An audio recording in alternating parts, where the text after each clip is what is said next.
जय श्री राम, जय बजरंगबली जी महाराज। तो अभी मेरे पास में फ़ोन आया है। ये कल रात से ही बच्चन भाई साहब के पास में था ये फ़ोन। वहीं पे कैमरे देख रहे थे और ढूंढ रहे थे वो पर जो 50,000 रुपये वाला मैटर था वो मिला नहीं अभी तक। जो कैमरे वहाँ पे लगे हुए हैं वो वाईफाई के ज़रिए मेरे फ़ोन में एक्टिवेट करे हैं। और जो लॉगिन पासवर्ड होता है, आईडी होती है, जो हमारी जीमेल होती है, उसके हिसाब से वहाँ पे वाईफाई चला हुआ है। उससे लाइव अपना रेक्टर भी दिख रहा था और वो सारे कैमरे हमने खंगाले हैं। मैंने भी देखे थे कल शाम को, थोड़े बहुत मैंने देखे हैं। फिर बच्चन भाई साहब तो बिल्कुल 6-7 घंटे की फुटेज थी वो। 12-1 बजे से ले 2 बजे से लेके शाम के 7-8 बजे तक की फुटेज थी। पूरी चेक करिए 6 घंटे लगातार। रात तो बच्चन भाई साहब ने करी नहीं। अब मैंने 2-3 बार घर वाले फ़ोन से फ़ोन कराया सुबह सुबह, लेकिन वो कहते रहे कि भाई मैं देख रहा हूँ अभी। और मेरे को जाना था काम पे, मैं तैयार बैठा हूँ बिल्कुल, टी शर्ट निकाल के शर्ट डाल के भागना था बस। तो वो कह रहे हैं कि भाई थोड़ी देर रुक। 11 बजा दिए उन्होंने। सुबह से 3-4 बार मैंने फ़ोन कराया। कह रहा भाई मैं रात तो सो गया था, मैं अभी देख रहा हूँ फुटेज को और अभी देख के फिर मैं फ़ोन दे दूँगा। चल ठीक है भाई। लेकिन फिर आज भी 11 बज गए। फ़िलहाल अब मैं काम पे नहीं जा रहा, अब कल सुबह ही जाना पड़ेगा।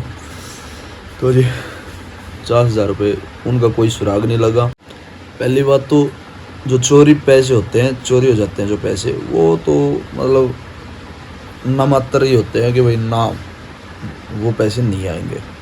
लेकिन जहाँ तक अगर मैं होता वहाँ पे तो कुछ ना कुछ सुराग ज़रूर लगता, क्योंकि या तो पैसे मेरे खाते में होते हैं, मैं नगद दे देता हूँ, नगद लेके मैं भट्टे पे दे देता हूँ। ऐसे हो जाता था, पिछली बार भी हमने ऐसे ही किया था। और अगर मैं होता तो हम पैसा अदले बदली करके तो हम भट्टे पे पहुँचा देते थे पैसे। पिछली बार पैसे मैंने पहुँचाए थे और अदल बदल करके पैसे हम कमरे पर नहीं रखते हैं। कमरे पे पैसे रखना मतलब या तो फिर अकेला आदमी जैसे मैं हूँ, मैं अकेला आदमी पैसे रख लेता हूँ कमरे पे, उसमें कोई दिक्कत नहीं होती है। लेकिन आपके पास अगर ड्राइवर लेबर है तो आप पैसे नहीं रख सकते हो। तो हमारा तो ये सिस्टम है कमरे का। तो लेकिन अगर अलमारी वगैरह कुछ हो तो अलमारी तो वैसे ही तो अब रखनी पड़ेगी, परमानेंट मजबूरी होगी। अगर अलमारी वगैरह है तो लॉक करी, और कमरे को तो लॉक करो या ना हो, या तो फिर अगला तोड़ेगा, अलमारी का ताला तोड़ेगा या फिर दरवाजे का तोड़ेगा, कुछ भी तोड़ेगा तो उसका पता चलेगा कि भाई हाँ तोड़ी हुई है। या फिर उसमें शोर होगा तोड़ने का। अगर रात में चोरी होगी, अगर होगी तो रात में तो फिर हाँ होती है। वैसे अगर 2 बजे से शाम 6-7 बजे तक भट्टे पे गए हुए थे भाई साहब, रामपुर भाई साहब, तो उसके बीच में कुछ ना कुछ हुआ है। तो उसके हिसाब से जैसे भी हो, बंदा चोरी करने वाला वो तो यही मान लो कि भाई वो पैसे नहीं आएंगे।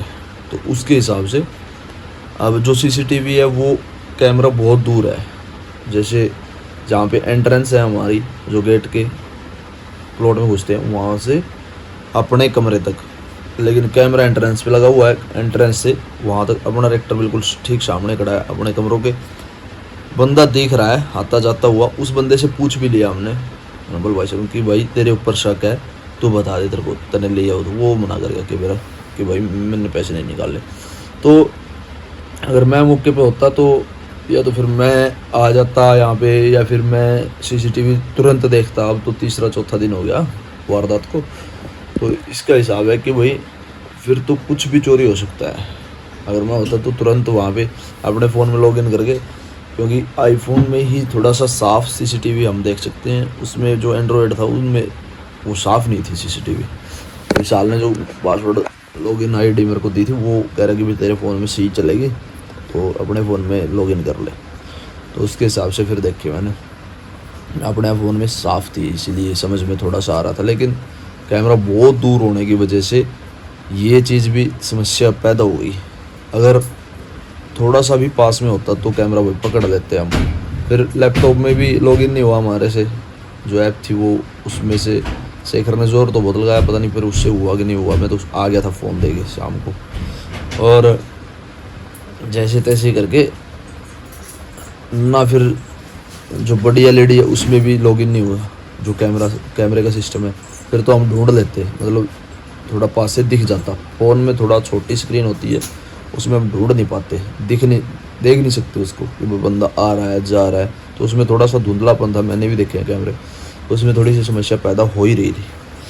अगर एलईडी में बड़ी में लॉगिन हो जाती, या फिर पता नहीं, चलाने का हिसाब नहीं था हमारे को, तो उसके हिसाब से फिर हम उसमें बड़ा गंभीरता से मतलब साफ दिख जाता और ढूंढ लेते कि वे फलाना बंदा है, बार बार निकल रहा है कमरे से। लेकिन रामपाल भाई साहब को एक बंदे पर पूरा शक था कि भाई ये बंदा कई बार अपने कमरे से अंदर बाहर निकल आया। उन्होंने जब बड़ी एलईडी में कैमरे को चेक करा था, वो कह रहे थे, हमने तो फ़ोन में ही करा। तो हमारा उसके ऊपर जो थोड़ा सा शक था उसको पूछ भी ले कि भाई, वो कह रहा भाई नहीं, मैंने ऐसा काम नहीं करा। तो चलो ठीक है भाई, वो एक अलग हिसाब हो गया। तो जी देखते हैं जी, आज दिखाएंगे आप लोगों को। क्या दिखाएंगे? कुछ भी नहीं दिखाने को मेरे हिसाब से। तो बस आज तो ऐसे ही सोना पड़ेगा, कोई कंटेंट नहीं है, कोई अंदर बाहर जाने का नहीं है। और हिमांशु भी चला गया। हिमांशु को मैं कम से कम 9 साढ़े 9 बजे 10:30 बजे बैठाया था, 1 घंटा हो गया उसको गए को। और बस वो मेरे साथ में था, मन लगा हुआ था। आज वो चला गया तो उसके जाते बिल्कुल सरकारी बस, हरियाणा चंडीगढ़ वाली बस थी, तुरंत जाके मिली, रुकवा के बैठा के और मैं छोड़ के आ गया। अभी बल्कि 15-20 मिनट तक पहुंच जाएगा। सिवण तो जाना ही है, सिस्टर छोटी सिवण है, तो उसके हिसाब से वो 1 घंटे में टोटल पहुंच जाएगा। अगर वो होता, हिमांशु होता, 1-2 दिन और होता, आज भी और रह लेता ना। लेकिन उसको ये था कि भाई मामा जाएगा तो फिर मैं भी जाता हूँ, मेरे बगैर उसका मन नहीं लगता। और उसका वैसे भी फिर वो आया ही छोड़ने था विनीत को, तो उसके हिसाब से फिर वो जाना ही था उसको। फिर मैंने तो ये सोचा कि भाई आज मैं रह तो लिया था, उसको भी रखना था। फिर कह रहा मामा मैं नहीं रहूँगा, मैं तो जाऊँगा। तो अगर वो होता तो फिर हम कहीं ना कहीं ज़रूर जाते, या फिर वाटर पार्क जाते। वाटर पार्क वो बोल तो रहा था, पर मेरे को तसल्ली नहीं थी कि भाई मैं रहूँगा या जाऊँगा। फ़ोन लेट आया मेरे पास में, तो उसके हिसाब से बता रहा हूँ, तो इसीलिए जी। और काम पे काम पे तो मेरे को 2-3 दिन पहले जाना था, लेकिन भाई पता नहीं क्या समस्या ही आ रही है मेरे साथ में। तो फिर यहाँ आने के बाद आता हूँ 2 दिन के लिए, लगाता हूँ 10 दिन, क्योंकि काम ढीले पड़ने की वजह से मैं थोड़ा सा अब आलस-सा होने लग गया। और उसके हिसाब से मैं जा ही नहीं पाता कि भाई जल्दी चलो निकलो बाहर। जब पहले काम होता था ना, तो उसके अकॉर्डिंग मैं 1 दिन 2 दिन में भी वापस गया हूँ घर से। 2 दिन में जुनून भी था, हिम्मत थी, करने की ताकत भी थी, ज़रूरत रखता था कि भाई हाँ निकलना है। बस जब निकलता था तुरंत, और बस में ही जाता था, तो बाइक भी नहीं होती थी। अब तो बाइक यहाँ से बैठेंगे, सीधा कमरे पे उतरेंगे जाके, और वहाँ से ट्रैक्टर ले सीधा भट्ठे पे, और भट्ठे से भर के सीधा फिर वापस भट्ठे पे, फिर साइड पे। ये होता था सिस्टम। और अब काम की सुन लो, काम यहाँ पे कम ज़्यादा होने की वजह से अब मैं घर वालों के साथ में आज भी डिस्कस हुई थी, और रात को भी। मैं तो बाहर जाने के प्रोग्राम में था, मतलब 1 साल से ही मैं डिस्कस कर रहा हूँ कि भाई मेरे को जाने दो, मेरे को जाने दो, मेरे को जाने दो। तो घर वाले मान नहीं रहे इस बात को। खासकर मैडम जी कह रही है कि भाई हमारे को ज़्यादा पैसे नहीं चाहिए। वो भी मेरी तरह ही है, बस उसको भी सब्र है कि भाई पैसा नहीं चाहिए। लेकिन मेरे को थोड़ा सा ये चाहिए कि भाई अपना ठीक सा सिस्टम हो जाए। मेरी ज़िंदगी ख़राब होगी तो आगे, वैसे तो सब कुछ पैसा नहीं होता, लेकिन आजकल जो दौर चल रहा है उसमें सारी चीज़ें लोग बोलते हैं कि भाई पैसा ही है, और पैसे के बगैर कुछ है भी नहीं है। तो उसके हिसाब से सोच रहा था कि भाई मेरी पीढ़ी, मेरी ज़िंदगी बर्बाद होगी। मैडम से बोलता हूँ मैं बार बार कि भाई मेरे को जाने दे, मैं सब कुछ सेट हो जाएगा भगवान की दया से। अगर मेरी ज़िंदगी, मैं बाहर रहूँगा 7-8 साल 10 साल, मेरी ज़िंदगी ख़राब होगी, आपकी भी ज़िंदगी ख़राब होगी, तो मेरे को जाने दो कि भाई कम से कम बच्चों के पास में कल को ये तो नहीं होगा कि भाई पैसा नहीं है। पैसा तो फुल कर दे कम से कम, ज़िंदगी तो ख़राब होगी। अब वैसे भी यहाँ पे भी थोड़ा सा समस्या पैसे के बगैर चल ही रही है, क्योंकि काम प्रॉपर जो हमारी लाइन है वो ना तो उस लाइन को छोड़ सकते हैं, उस लाइन के अंदर हमने शरीर भी ख़त्म कर लिया, नींद भी ख़राब कर ली, और पैसा भी इतना नहीं कमाया कि भाई जिस हिसाब से हमने शरीर को वेस्ट किया है उस काम की वजह से। जिस काम की वजह से हमने जॉइंटों का ये काम है, इसकी मतलब ये काम को गाली नहीं दे रहा हूँ मैं, काम को बुरा नहीं कह रहा हूँ, लेकिन जिसके चक्कर में हमने शरीर बर्बाद कर लिया, शरीर को वेस्ट कर दिया, वो काम हमारे को रास नहीं आया है, ठीक है नहीं।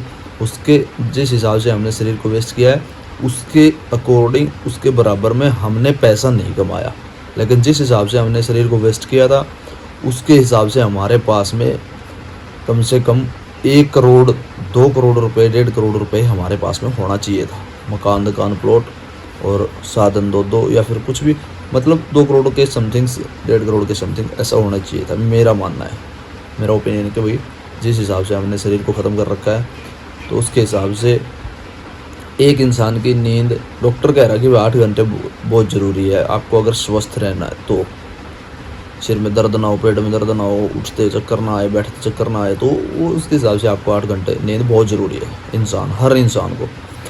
और अगर नहीं तो आप या तो फिर आप पैसे के पीछे भाग रहे हो अगर नींद ख़राब कर रहे हो, या फिर आप कुछ ना कुछ पाने के लिए कुछ पाने के लिए हमेशा बोलते हैं कि कुछ खोना पड़ता है, लेकिन वो जायज़ होता है। ये नहीं है कि भाई आपने शरीर ख़त्म कर लिया पैसा कुछ भी नहीं कमाया, ये सिस्टम है। मतलब इस धंधे से हमने कुछ नहीं कमाया।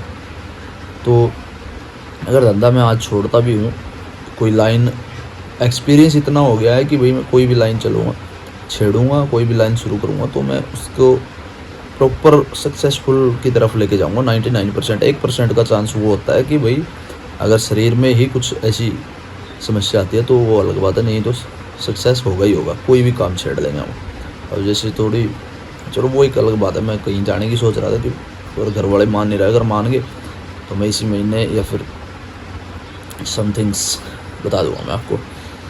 बस मैं तो ये वीडियो यहीं करता हूँ एंड, बाकी कल मिलते हैं आपको नए टॉपिक के साथ, नए कंटेंट के साथ। काम पे चलेंगे, कल दिखाएंगे आप लोगों को। इस वीडियो करते हैं, मिलते हैं आप लोगों को जल्दी वीडियो, तब तक के लिए बाय बाय, थैंक यू। जय श्री राम, जय बजरंगबली जी महाराज। कैसी लगी वीडियो कमेंट में जय श्री राम जरूर लिख के जाना, शेयर कर देना जी।